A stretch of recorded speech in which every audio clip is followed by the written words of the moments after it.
أعوذ بالله من الشيطان الرجيم.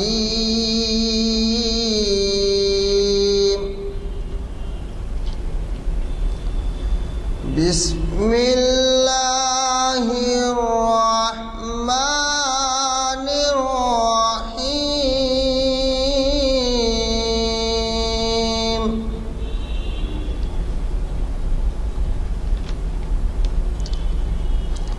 ولا تلبسوا الحق بالباطل وتكتموا الحق وأنتم تعلمون.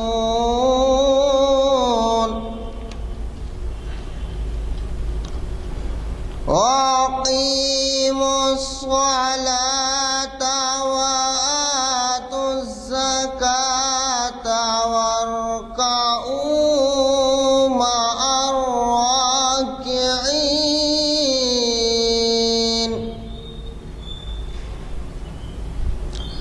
أتأمرون الناس بالبر وتنسون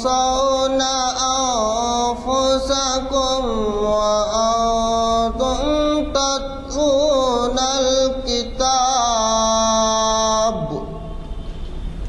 أفلا تعقلون. صدق الله العظيم. حضرات، جیسے کہ آپ واقف ہیں، آج ہماری نشست میں بہت ہی اہم عنوان تجویز کیا گیا ہے. آپ اس سے بھی واقف ہیں کہ ہماری محفلوں میں ہم تجاویز عنوان کے تعلق سے مقرر پہ چھوڑ دیتے ہیں. تو ظاہر ہے کہ ہمارے مقرر صاحبان حالات کے پیش نظر، تواریخ کے پیش نظر، پس منظر میں ایسے عنوان دیتے ہیں جن عنوانوں سے ہماری بہت سی یادیں بھی تازہ ہو جاتی ہیں اور ہمیں کئی قسم کے سبق بھی ملتے ہیں. تو آج کا عنوان جو ہے تاریخ معرکہ حق و باطل. معرکہ جنگ کو کہتے ہیں اور حق و باطل تو آپ سمجھتے ہیں. تو یہ معرکہ حق و باطل سب سے زیادہ دنیا میں اہمیت رکھتا ہے تمام معرکوں سے. اس کی وجہ آپ خود جانتے ہیں کہ کربلا کے میدان میں جو کچھ ہوا اس سے ساری دنیا واقف ہے اور دنیا کے گوشے گوشے میں اس سے متعلق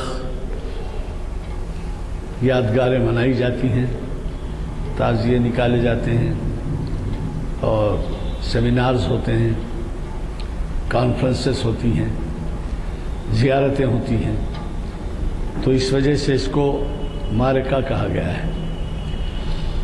اور یہ آج کانفرنس ہال جامع مسجد عالیہ گن فاؤنڈری میں 22 نومبر 2014 مطابق 28 محرم 1436 ہجری بروز ہفتہ بعد نماز عصر یہ نشست منعقد ہو رہی ہے. میں اس کا بھی ذکر آپ سے کر دوں کہ آج کی نشست میں ہمارے تازہ اعلامیے بھی تقسیم ہو رہے ہیں. جو اعلامیے نہیں لیے ہیں وہ لے لیں، بلکہ 2-2 4-4 6-6 لے لیں اور آپ ہمارے میسنجرز یا سفیر بن جائیں اور لوگوں کو ان پروگرام سے واقف کرا کے ان کو استفادے کا موقع دیں اور خود ثواب کمائیں. اور پھر دوسری بات یہ ہے کہ ایسے اعلامیے کئی مساجد میں بھی لگائے جاتے ہیں اور اخبارات میں ان کے پروگرام کا اعلان بھی کیا جاتا ہے. لیکن ظاہر ہے کہ ایسی مصروف دنیا ہے کہ اس کے باوجود ہماری یہ خواہش کبھی کبھار پوری ہوتی ہے کہ نشستیں پوری پر ہو جاتی ہیں اور بعض وقت بعض نشستیں خالی رہتی ہیں. حضرات، آج سب سے زیادہ ہم کو توجہ کرنے کی ضرورت ہے نوجوانوں کی جانب. آپ کو پتہ ہے کہ ہمارے جو نوجوان ہیں وہ تعلیم کے میدان میں تو سمجھے جو کچھ مطالعہ کرتے ہیں اور جتنی دلچسپی لیتے ہیں فبہا اس کی تعریف ہونی چاہیے، ہمت افزائی ہونی چاہیے، لیکن ایسے نوجوان بھی کثرت سے ملیں گے، بلکہ ان کی تعداد زیادہ ہی ہوگی، وہ جو ہے اکثریت میں ہوں گے جو دینی معلومات کے بارے کی جانب توجہ نہیں رکھتے اور احکام الہی کی پابندی سے کتراتے ہیں۔ کئی مرتبہ ان کو کہا جاتا ہے کہ نماز کی پابندی کریں، تلاوت کریں اور دینی محافل میں شرکت کریں، واعظ بیان پہ عمل کریں، لیکن آپ خود دیکھتے ہیں، ایک معمولی ایک مثال میں آپ کو دیتا ہوں، کسی دن کا بھی اخبار اٹھا کے دیکھ لیجیے اور اس میں قتل، غارت گری، زنا، چوری، ڈاکے، لڑائی جھگڑے، اور اس میں برابر آپ خبروں میں اگر پڑھنا چاہیں تو آپ کو نام ملیں گے اہل دین کے۔ تو یہ کیا وجہ ہے ایسے؟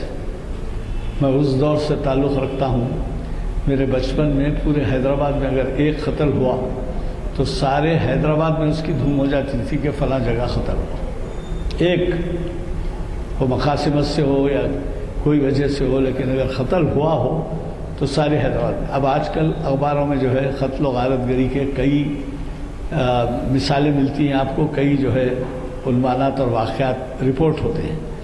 تو میرے خیال میں ہمیں اس بات کی ضرورت ہے کہ لوگوں کو ترغیب دیں، نوجوانوں کو ترغیب دیں کہ بھئی آپ چلیے اور ایسے محافل میں بیٹھیے، وقت گزاریے جس میں کچھ افادیت کی باتیں ہوتی ہیں، کچھ دیر کے کچھ لمحات کے لیے، ہے کہ آدھا گھنٹہ 30 35 40 منٹ زیادہ سے زیادہ، لیکن اس کے لیے بھی ان کے پاس وقت نہیں۔ اور مجھ سے بعض لوگ کہتے ہیں کہ صاحب آپ کے محفلوں میں عمر رسیدہ لوگ یا اوسط عمر کے لوگ زیادہ آتے ہیں، نوجوان کم آتے ہیں، تو اب اس کے لیے کیا کیا جائے؟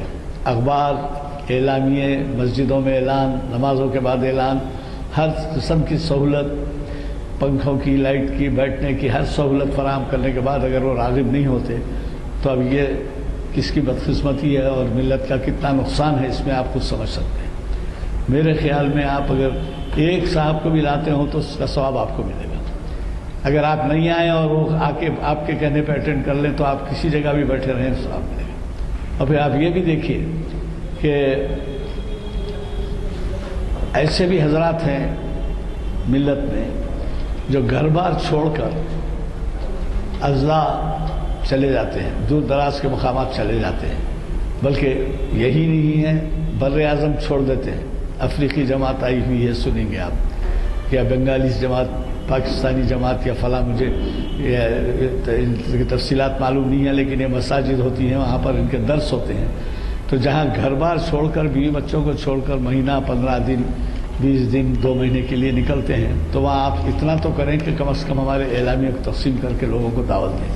اور یہ بھی ایک قسم کی تبلیغ ہے، کیونکہ اس میں کوئی بھی ایسا مسئلہ نہیں جو بے دینی بات ہے۔ تاریخ اسلام خود اس کے عنوان سے ظاہر ہے، شریعت انفارمیشن سروس عنوان سے ظاہر۔ اقبال کا کلام دینی ہو یا عام فہم ہو، جیسا عام فہم میں سارے جہاں سے اچھا ہندوستان ہمارا یا فلاں جگنو کے بارے میں ہے یا کسی، لیکن ہمارے ہاں یہ جو یہاں پر جو پڑھایا جاتا ہے یا ہمارے پاس جو ڈیل ہوتی ہے، جو کچھ بھی عنوانات ہوتے ہیں، وہ قرآن، حدیث اور تاریخ اسلام سے، اقبال کے کلام میں جو قرآن، حدیث اور تاریخ اسلام سے متعلق ہے، ان کا وہ کلام یہاں پر پیش کیا جاتا ہے، اس کی تشریح کی جاتی ہے۔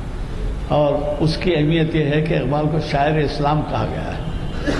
اس کی اہمیت یہ بھی ہے کہ ان کو جو ہے نوبل پرائز، دنیا کا سب سے بڑا جو انعام ہوتا ہے، اس کے لیے مستحق قرار دیا جا رہا تھا، لیکن وجوہات کئی ہوتے ہیں، وہ ان کو نہیں دیا گیا۔ لیکن ہمارے نزدیک تو وہ نوبل پرائز ملے یا نہ ملے، ہمارے لیے نزدیک تو دنیا میں شاعر اسلام کہلانے کے مستحق۔ تو میں آج کے ہمارے مخرج صاحب سے گزارش کرتا ہوں اور اس سے پہلے ایک اعلان یہ کر دیتا ہوں کہ علامہ اقبال کی پیدائش 9 نومبر کو ہوئی. 9 نومبر کے آگے پیچھے ہماری شہر کی بہت سی تنظیموں نے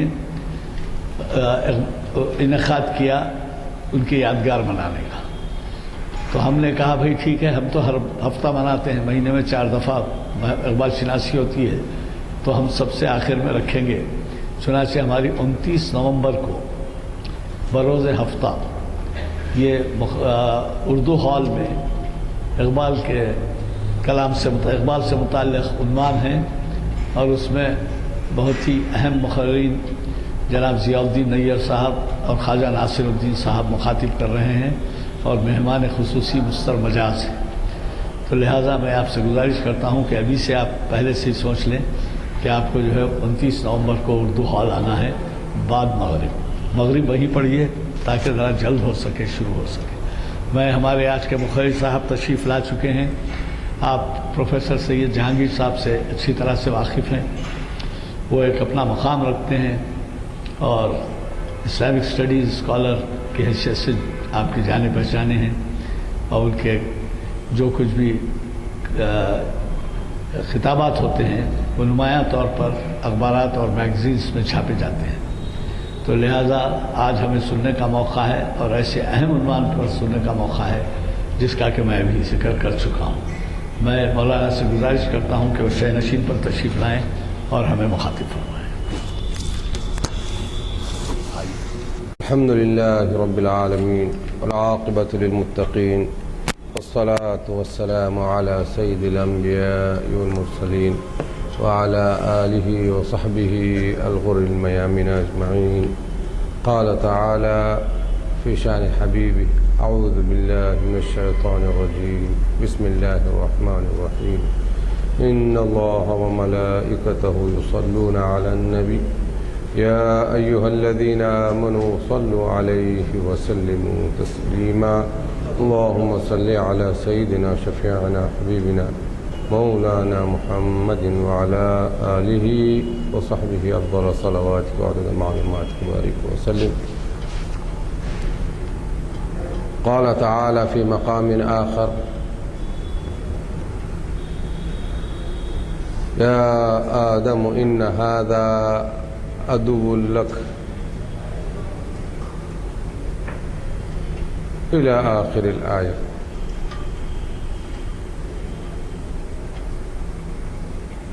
وقل جاء الحق وزهق الباطل إن الباطل كان زهوقا. وقال تعالى في مقام آخر: وما أرسلنا من رسول إلا جعلنا له عدوا من المجرمين أو كما قال تعالى. أعوذ بالله من الشيطان الرجيم. بزرگوں اور دوستوں، مجالس مسجد عالیہ کے محرک، روح رواں، معزز کوہنہ مشق بزرگ قانون داں عالی جناب غلام یزدانی صاحب مجدد لہو، اور سامعین میں تشریف فرما بزرگان دین اور نوجوان دوستوں،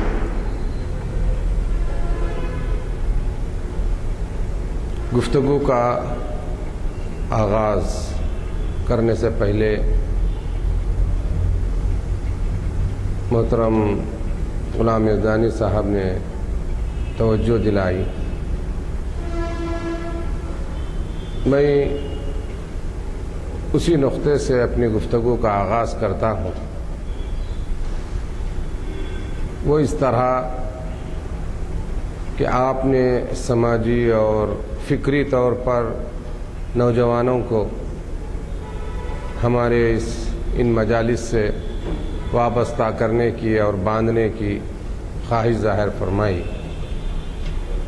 لیکن اگر روحانی طور پر اسلامی نقطہ نظر سے اس کو اگر آپ غور کریں تو یہ اللہ کا فضل ہے، اور حضور سیدنا محمد صلی اللہ علیہ وسلم پر اتنا بڑا احسان اللہ کا ہے کہ اللہ تبارک و تعالی نے اس امت کے ذکر کو، جیسا کہ قرآن مجید میں ارشاد فرمایا گیا ہے، فَاذْكُرُونِي أَذْكُرْكُمْ، اے میرے بندو تم مجھے یاد کرو میں تمہیں یاد کروں گا۔ اور یاد بھی کہاں کروں گا؟ ایسی جگہ یاد کروں گا جس کی تم تمنا کرتے رہ جاؤ۔ روایتوں میں آتا ہے حضور اکرم صلی اللہ علیہ وسلم نے ارشاد فرمایا، جس جگہ پر اللہ اور اس کے انبیاء کرام کا ذکر ہوتا ہے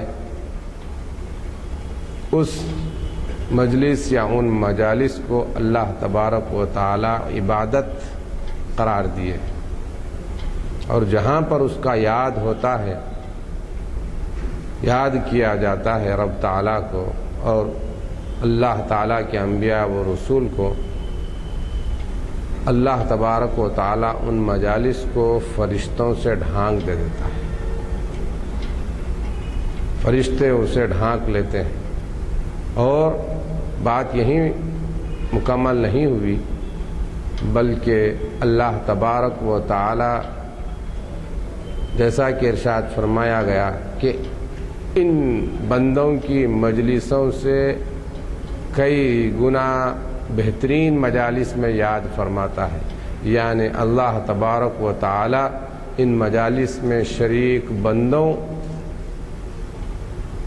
کا ذکر اپنے فرشتوں کے سامنے بیان فرماتا ہے۔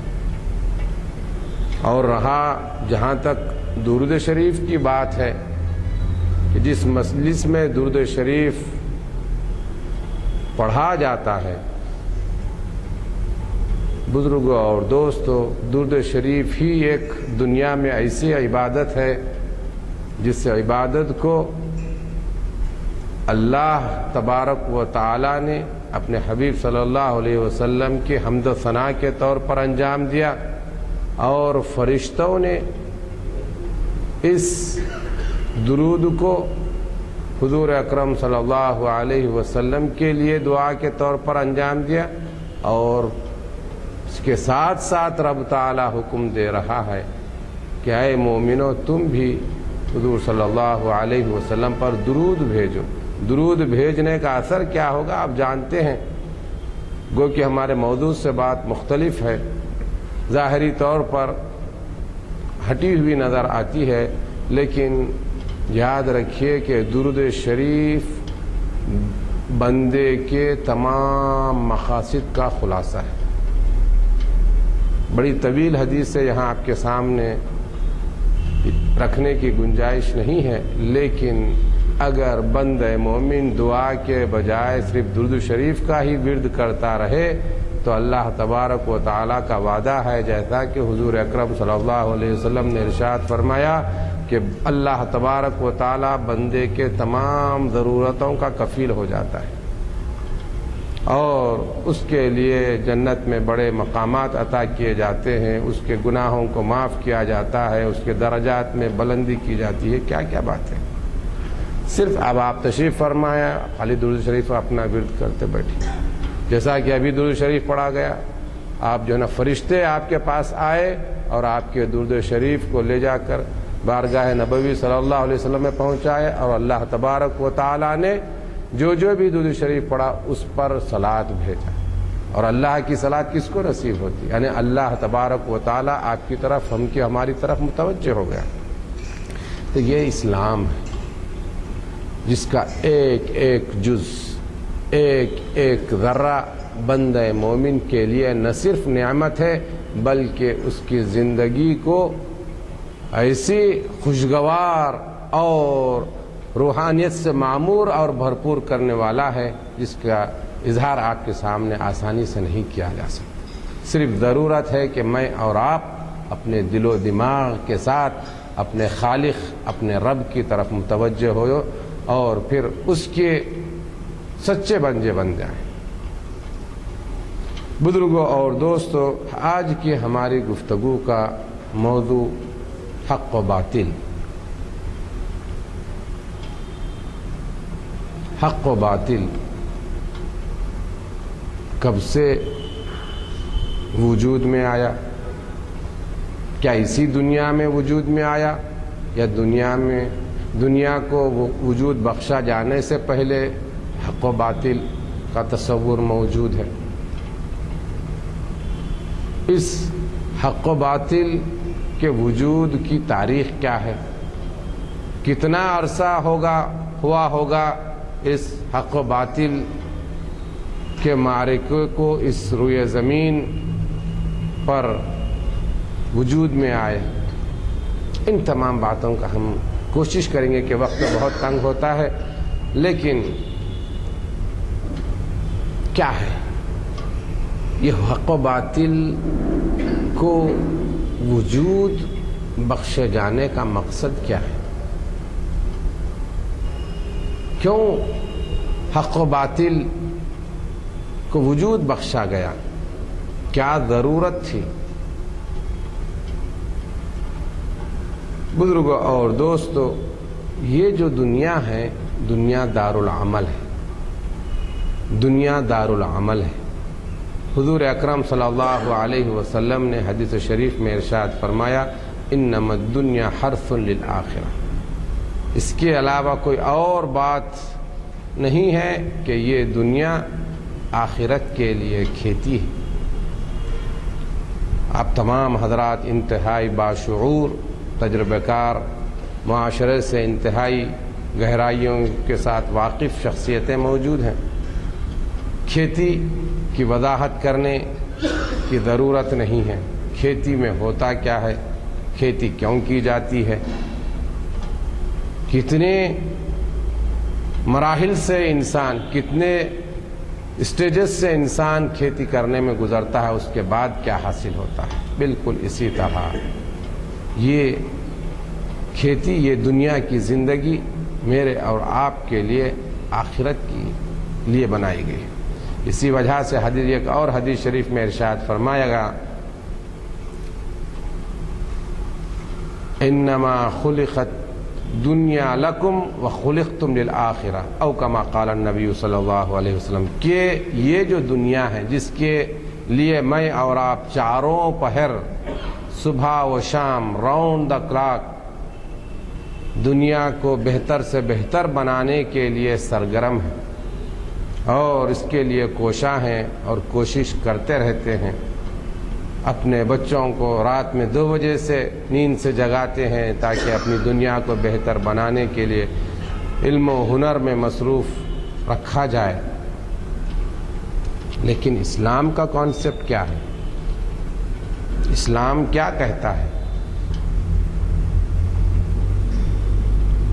کہ دنیا تو تمہارے لیے پیدا کی گئی، بنائی گئی، لیکن تم کو آخرت کے لیے پیدا کیا گیا۔ کہ دنیا تمہارے لیے بنائی گئی اور تم آخرت کے لیے بنائے گئے۔ تو مطلب کیا ہوا کہ دنیا میں تو ہم زندگی گزارتے ہیں اور گزارنا چاہیے۔ میں آپ کو یہ نہیں تعلیم دیتا اور یہ نہیں باور کروانا چاہتا کہ بھئی جہانگیر آیا اور جو ہے نا یہ صرف آخرت کی باتیں کر رہا ہے کہ جو ہے دنیا کو آپ چھوڑ کر جو ہے چلا جائیں۔ میرے بھائیوں، بزرگوں اور دوستوں، اسلام ہی پوری دنیا میں ایک ایسا مذہب ہے جس نے پوری وضاحت کے ساتھ دنیا کے حاصل کرنے کی تعلیم دی، اور اتنا گہرا اور واضح کانسیپٹ مجھ کو اور آپ کو دیا گیا جس سے مجھ کو اور آپ کو یہ معلوم ہو جاتا ہے کہ میں جب تک اس دنیا میں باصلاحیت کام کے قابل رہوں، مسلسل اور پیہم طور پر دنیا کو بہتر بنانے کے لیے کوشاں اور کوشش کرتا رہوں۔ حضور اکرم صلی اللہ علیہ وسلم نے حدیث شریف میں ارشاد فرمایا، اگر تمہارے ہاتھ میں پودا ہے اور تم کو یہ بات معلوم ہو جائے کہ قیامت قائم ہو گئی، تم کو یہ معلوم ہو گیا، یہ بات معلوم ہو گئی اور تمہارے آنکھوں کے سامنے یہ بات آ گئی کہ اب قیامت قائم ہو گئی، اور تمہارے ہاتھ میں کوئی پلانٹ ہے، پودا ہے، اور تم اگر اس پلانٹ کو، اس پودے کو بو سکتے ہو تو بو دو۔ بتلائیے کس دین میں دنیا کے حصول کے لیے اور دنیا کے لیے کام کرنے کی تعلیم دی گئی ہو، اور اتنی گہرائی کے ساتھ تعلیم دی گئی۔ اور یہاں تک فرمایا گیا کہ تم دنیا کے لیے ایسا جیو جیسا کہ تم کو اس دنیا میں 1000 سال جینا ہے، اور ساتھ ساتھ یہ بھی بتلایا گیا کہ تم اپنے آخرت کے لیے ایسی زندگی گزارو، اس طرح کی تیاری کرو کہ ابھی لمحے بھر کے بعد تم کو اس دنیا سے رخصت ہونا ہے۔ کیا چاہیے مجھ کو اور آپ؟ تو میرے بزرگوں اور دوستوں، حق و باطل کا معرکہ بڑا ایک عجیب و غریب، ایک طویل ترین مضمون ہے۔ میں آپ کو مختصراً انداز میں عرض کروں کہ سب سے پہلے جب اللہ تبارک و تعالی نے سیدنا آدم علیہ السلام کو اس جنت میں رہنے کا حکم دیا،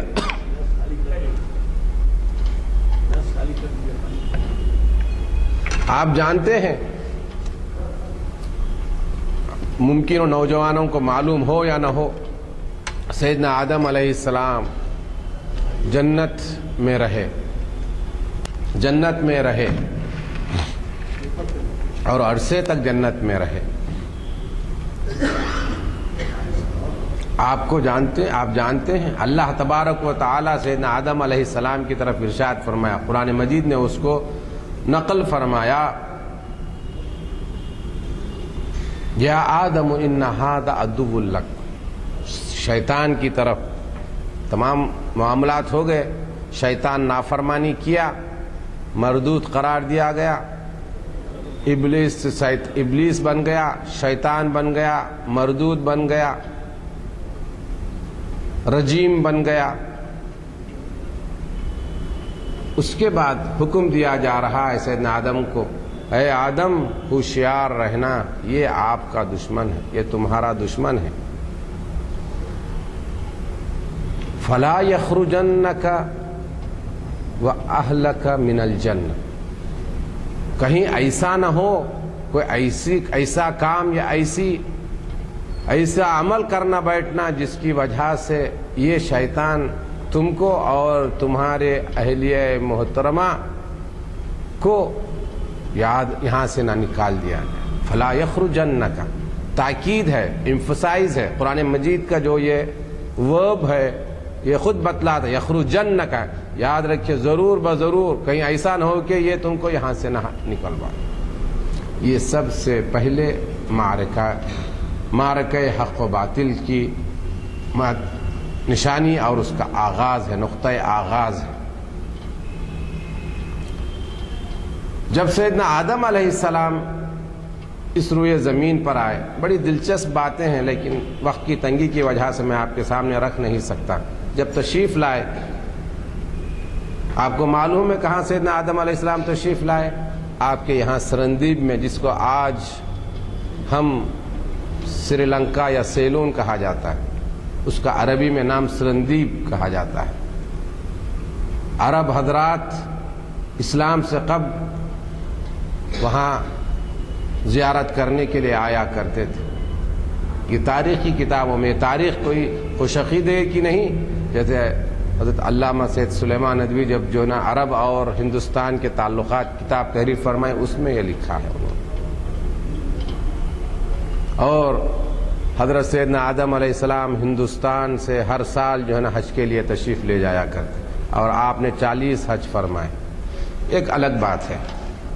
اس کے بعد حابیل اور قابیل صاحب کا معرکہ حق باطل موجود ہے۔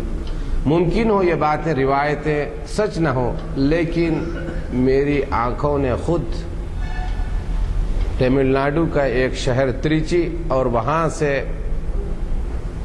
چند 4 گھنٹوں کے فاصلے پر ایک جزیرہ جس کو پامبن کہا جاتا ہے، اس جزیرے میں وہاں پر حابیل اور قابیل کے مزارات موجود ہیں، جہاں سے سری لنکا کی صرف مشکل بمشکل 18 کلومیٹر کا بھی یعنی سمندری راستہ نہیں۔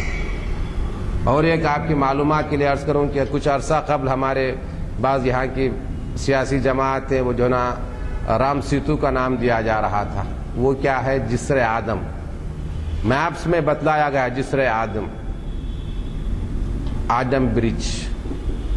سیدنا آدم علیہ السلام جب سرندیپ پر تشریف لائے تو وہاں سے ہندوستان کی اس زمین سے، اور احادیث شریفہ میں ہے کہ حضرت سیدنا آدم علیہ السلام جہاں جہاں قدم مبارک رکھے وہاں پر آبادیاں ہو گئی، اور اب ان کے خط وغیرہ بتلانے کا ایک بڑی تفصیل طلب بات ہے۔ میرے بھائیوں، بزرگوں اور دوستوں، تو یہ حابیل اور قابیل کی معرکہ ہوا، اس کی تمام حضرات آپ جانتے ہیں۔ اس کے بعد قرآن مجید کی ایک سورت ہے سورۃ الاعراف۔ اگر آپ معرکہ حق و باطل کا تفصیل سے جائزہ لینا چاہ رہے ہیں اور انبیاء کرام اور ان کی قوموں، چاہے وہ بادشاہ کی شکل میں ہو یا کسی اور شکل میں ہو، تفصیل سے اگر آپ جائزہ لینا چاہتے ہیں، آپ سورۃ الاعراف کا معاشرہ آپ مطالعہ فرما لیجئے تو آپ کو معرکہ حق باطل کے بارے میں بڑی تفصیلات سے وضاحت مل جائے گی۔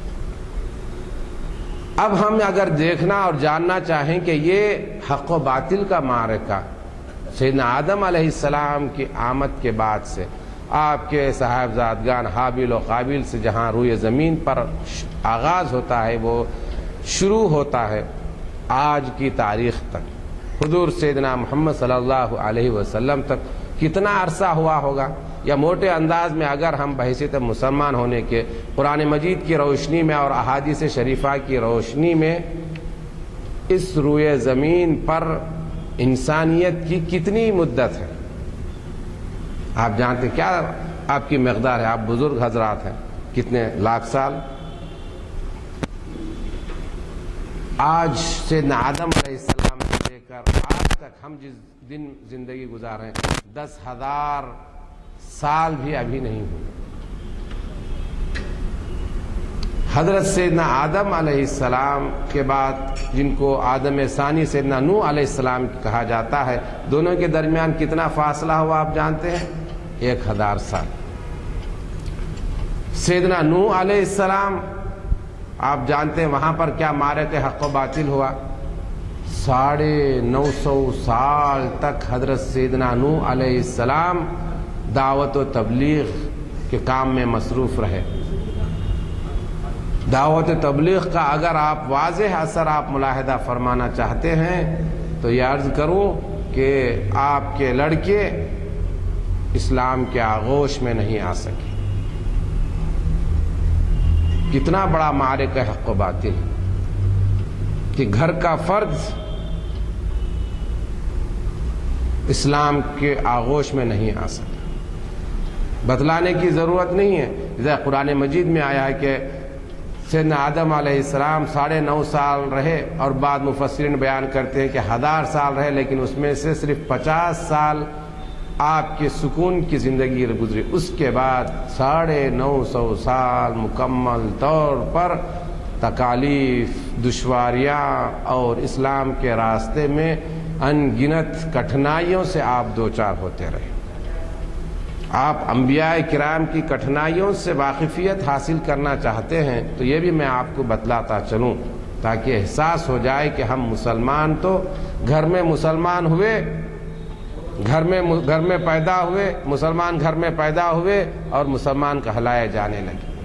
میں اپنی گفتگو میں جمعہ کے تقاریر میں عموماً یہ بتلاتا ہوں کہ ہم اتنے خوش قسمت اور سعادت مند ہیں کہ آپ کو اور مجھ کو اس بات کا اندازہ نہیں ہے کہ اسلام کو جو ہم حاصل ہوا ہے، اسلام کو جو ہم حاصل کیے ہیں، اس کا ہم کو ذرہ برابر بھی احساس نہیں ہے۔ کیوں احساس نہیں ہے؟ کیونکہ مسلمان گھر میں پیدا ہوئے اور مسلمان کہلائے جانے لگے۔ دریافت کیجئے ان سائنسدانوں سے، دریافت کیجئے ان جو نا میڈیکل پریکٹیشنر سے، دریافت کیجئے ان انجینئر سے، ان ریسرچ اسکالر سے، ان سوشلسٹ سے، جنہوں نے ریسرچ اور تحقیق کے بعد اسلام کو اپنا ہرد جان بنایا، اسلام کے ہمنوا ہوئے، اسلام کو قبول کیا، آغوش اس کے حلقے میں ہوئے۔ میرے بھائیوں، بزرگوں اور دوستوں، تفصیلات میں جانے کا وقت نہیں ہے۔ حضور اکرم صلی اللہ علیہ وسلم نے ارشاد فرمایا کہ آج ہم سمجھتے ہیں، میں ایک بات بڑی اہم عرض کرنا چاہتا ہوں جس سے ہر مسلمان دوچار ہے، خاص طور پر ہمارے خواتین اس سے بڑی دوچار ہوتے ہیں کہ جیسے ہی کوئی پریشانی آئی تو نعوذ باللہ یہ کہنے لگتی ہیں کیا اللہ ناراض ہے کیا، اور کہاں ہے میں اتنے زمانے سے دعا مانگ رہی ہوں کہ میں جو ہے نا میں اپنے بچے کے لیے، اپنے گھر والوں کے لیے میری دعا کو ابھی قبولیت کا درجہ حاصل ہے، اور جو ہے نا ہم یہ فلاں پریشانیوں اور جو ہے نا یہ صعوبتوں تکالیف سے دوچار ہیں، ہماری سنوائی نہیں ہو رہی ہے۔ میرے بھائیوں، بزرگوں اور دوستوں، آپ کو عرض کروں ایک بڑی پتے کی بات، ہمارے بزرگان دین اولیاء اللہ کا یہ مزاج تھا کہ اگر 40 دن کے اندر ان کو کوئی مصیبت یا پریشانی یا دشواری نہیں لاحق ہوتی تو یہ کہنے لگتے کہ اللہ تعالی ہم سے ناراض ہے کہ ہماری طرف متوجہ نہیں۔ یہ تکالیف، یہ صحت، یہ مختلف جو بیماریاں وغیرہ ہے، اس کی اتنی تفصیل میں آپ کو عرض کروں تو اگر میں اس کے حقائق آپ کے سامنے رکھوں تو آپ دعا کریں گے کہ اللہ تعالیٰ مجھ کو بھی کچھ ایسا مرض کبھی نہ کبھی عطا کر دے۔ مختصراً موٹے انداز میں یہ بات عرض کر دوں کہ اگر بندہ مومن بیمار ہوتا ہے تو رب تعالیٰ اس کے گناہوں کا کفارہ بنا دیتا ہے۔ تو حضور صلی اللہ علیہ وسلم نے ارشاد فرمایا کہ سب سے زیادہ مصیبتیں، پریشانیاں، تکالیف نیک بندوں کو اس دنیا میں آتی ہیں۔ ہم یہ سمجھ گئے ہیں کہ دنیا کی کامیاب زندگی کا تصور، کانسیپٹ یہ آ گیا ہے کہ اگر ہم ایئر کنڈیشن پیلس میں رہیں اور ایئر کنڈیشن آرام دہ کار میں گھومیں اور ہمارے 150 جو ہے نا نوکر چاکر ہوں تو سمجھتے ہیں کہ ہم کامیاب انسان ہیں اور ہماری زندگی بہت کامیاب ہے۔ اگر بات یہی ہوتی تو حضور اکرم صلی اللہ علیہ وسلم کی بارگاہ میں بدر جو مدینہ منورہ سے قریب مقام ہے، وہاں کے پہاڑ حضور اکرم صلی اللہ علیہ وسلم کی خدمت میں عرض یہ کہ یا رسول اللہ ہم آپ کے لیے سونا بن جائیں گے، سونا بن جاتے ہیں، سونا بن جائیں گے، آپ حکم دیجئے۔ سرکار نے فرمایا کہ نہیں، میں فقیروں میں رہنا پسند کرتا ہوں اور فقیروں سے ہی رخصت ہونا چاہتا ہوں۔ تو یہ زندگی کا جو کانسیپٹ ہے ہمارا، یہ ہم کو اس کو بدلنے کی ضرورت ہے تاکہ معرکہ حق و باطل کو سمجھنے کی صلاحیت پیدا ہو۔ یہ جو دشواری، یہ جو کانسیپٹ میرے ذہن و آپ کے ذہن و دماغ میں بیٹھی ہوئی ہے کہ اگر میں خوشحال رہوں اور میرا جو بینک بیلنس ہو اور آرام سے زندگی گزاروں تو میں کامیاب ہوں، اگر نہیں تو اللہ مجھ سے ناراض ہے، نعوذ باللہ۔ میں آپ کو یہ بتلاتا ہوں کہ اللہ تبارک و تعالیٰ کے راضی اور ناراضی ہونے کا معیار اور جو ہے نا جانچنے کا کیا آلہ ہے، اس سے آپ کو اندازہ ہو جائے گا۔ تو حضور صلی اللہ علیہ وسلم نے ارشاد فرمایا کہ سب سے بڑے تکالیف نیک بندوں پر آتے ہیں، نیک بندوں میں بھی انبیاء کرام پر آتے ہیں۔ انبیاء کرام، سرکار فرماتے ہیں انبیاء کرام میں بھی سب سے زیادہ تکالیف، دشواریاں، صعوبتیں، کٹھنائیاں مجھ پر آئی ہیں۔ آپ کو ابھی اندازہ نہیں کہ خالی ایسی زبانی جمع خرچ محسوس ہو رہا، لیکن میں آپ کو سیدتنا فاطمہ زہرا رضی اللہ عنہا کے زبانی سناؤں گا کہ یہ کٹھنائیوں کا کیا تصور اور کیا معیار اور کس حد تک اور کتنے ڈینس انداز میں یہ بزرگوں پر یہ جو نا صعوبتیں اور تکالیف آئی تھیں۔ سر فرماتی ہیں کہ صبت علیہ مصائب لو صبت علی الایام سرنا لیالیا، کہ مجھ پر اتنی مصیبتیں آ پڑی کہ اگر ان مصیبتیں اور تکالیف کو دنوں پر ڈال دیے جائیں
آپ سمجھتے ہیں کہ اس کے بعد آپ معاشرہ آپ کو سر پر بٹھائے؟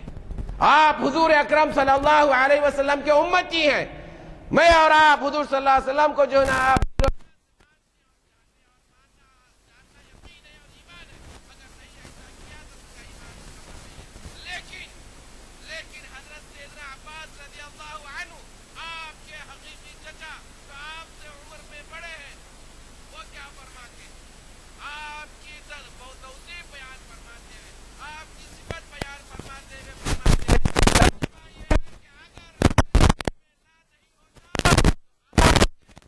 مبارک سے سوائے ہاں کے کوئی لفظ ہی نہیں ادا ہوتا۔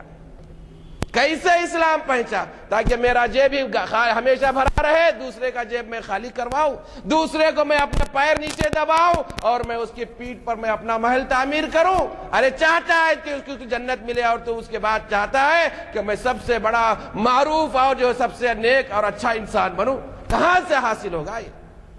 سرکار نے فرمایا کہ اگر سوائے کلمے کے اور کہیں آپ نے نہیں فرمایا، آتا آپ کو اگر گھر میں کوئی چیز دینے کے لیے نہیں ہوتی تو مسلمانوں سے نہیں یہودیوں سے قرض لے کر آپ دوسروں کی مدد فرمایا کرتے تھے۔ کس مذہب کے میں اور آپ ماننے والے ہیں میرے بھائی؟ آج ہندوستان جو ہمارے سب کے لیے آپ سمجھتے ہیں کہ چیلنج ہے، چیلنج بنا ہوا ہے، چیلنج نہیں، ہم نے ایسا ماحول اپنے لیے اپنے ہاتھوں سے پیدا کیا ہے۔ تو میرے بزرگوں اور دوستو، حضرت سیدنا ابراہیم علیہ السلام، سیدنا لوط علیہ السلام، آپ سیدنا زکریا علیہ السلام کو ملاحظہ فرمائیے، کیا ماری کوئی باطل کا جو نا ایک عجیب واقعہ نظر آتا ہے۔ جب آپ کو یاد رکھیے، آپ کو صرف حضور اکرم صلی اللہ علیہ وسلم کے صدقے طفیل میں اپنے چہروں کو بدلنے اور ان کو مسخ اور فسخ کرنے کے جو نا عذاب سے بچا لیا گیا، لیکن ہم سے پہلے جتنی امتیں گزری ہیں چھوٹے چھوٹے گناہوں پر ان پر جو نا بڑے بڑے عذاب آتے۔ بنی اسرائیل جو سب سے بڑی قوم گزری ہے، جس کا قرآن مجید جس سے پورا بھرا پڑا ہے، جگہ جگہ سیدنا موسیٰ علیہ السلام اور بنی اسرائیل کے واقعات سے بھرا پڑا ہے۔ آپ جانتے ہیں کہ اگر بنی اسرائیل کا کوئی انسان غلطی کر بیٹھتا اور اس سے کوئی گناہ سرزد ہو جاتا، صبح میں اس کے گھر پر اللہ تعالیٰ کی طرف سے تحریر کر دیا ہوتا تھا کہ اس نے یہ غلطی کی ہے، اس سے یہ گناہ سرزد ہوا ہے، یہ اس جو ہے نا جرم کا ارتکاب کیا ہے اور مرتکب ہوا ہے اور اس کی یہ سزا ہے۔ آج میں اس سے بڑے گناہ کو میں اور آپ انجام دے رہے ہیں، لیکن صرف اللہ کی ستاریت اور حضور اکرم صلی اللہ علیہ وسلم کا رحمت کے امتی محمدی ہونے کی وجہ سے مجھ کو اور آپ کو اس عذاب سے بچا لیا گیا۔ میرے بھائیوں، بزرگوں اور دوستوں، یہ بنی اسرائیل تو کتنی میں آپ کو عرض کروں جو بات عرض کرنا چاہ رہا تھا۔ سیدنا موسیٰ علیہ السلام کی قوم، سیدنا زکریا علیہ السلام کو کیا کیا گیا آپ جانتے ہیں؟ جب آپ اپنی قوم کی تبلیغ، جب قوم آپ کا پیچھا کی، قوم آپ کو قتل کرنا چاہیے، شہید کرنا چاہیے، تو آپ بھاگنے لگے۔ میرے بھائیوں، بزرگوں اور دوستوں، اللہ کی وحی ہوتی ہے کہ اے زکریا، اگر زیادہ آگے بڑھو گے تو پھر تم سے نبوت لے لی جائے گی۔ دیکھتے ہیں حکم ہوتا ہے کہ جھاڑ شق ہو جائے اور جھاڑ میں پیوست ہو جاتے۔ یاد کیجئے وہ قوم اس پر خاموش نہیں ہوئی۔ یاد رکھیے کہ یہ تامرون بالمعروف وتنہون عن المنکر کے فرض سے جب الگ ہٹ جاتا ہے انسان، اور جو فرض پر آپ کو مجھ کو جو متعین کیا گیا ہے، اس کی وجہ سے وہ آپ کی قوم اس درخت کو کاٹتی ہے۔ اللہ اکبر۔ آپ کے صاحبزادے بزرگی میں عطا فرمائے گئے سیدنا یحییٰ علیہ السلام، اتنی بڑی عمر میں، جیسا کہ سیدنا ابراہیم علیہ السلام کو سیدنا اسماعیل علیہ السلام 80 سال کے بعد عطا فرمائے گیا، اور اس کے ساتھ جو آزمائشیں اور ابتلا کے حالات سے آپ گزرے آپ اچھی طرح پر جانتے ہیں۔ سیدنا یحییٰ علیہ السلام نوجوانی کے عالم میں آپ کی امتیوں نے، کافروں نے آپ کو شہید کر دیا۔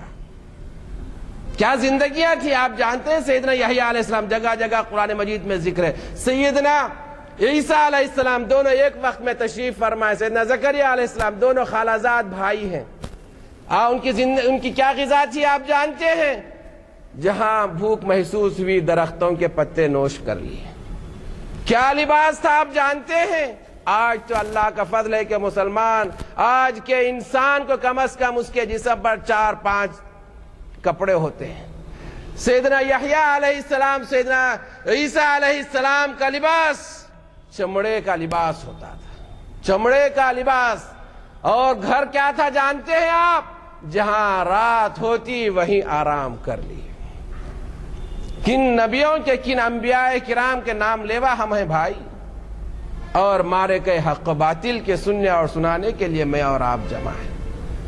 حق کی اگر آپ کو جو ہے نا حق کے راستے پر چلنا چاہتے ہیں، آپ کو اس دنیا میں حق کے بدلے کوئی چیز ملے گی تو آپ کے سامنے موجود ہے حضرت سیدنا حسین رضی اللہ تعالی عنہ کی حیات مبارکہ.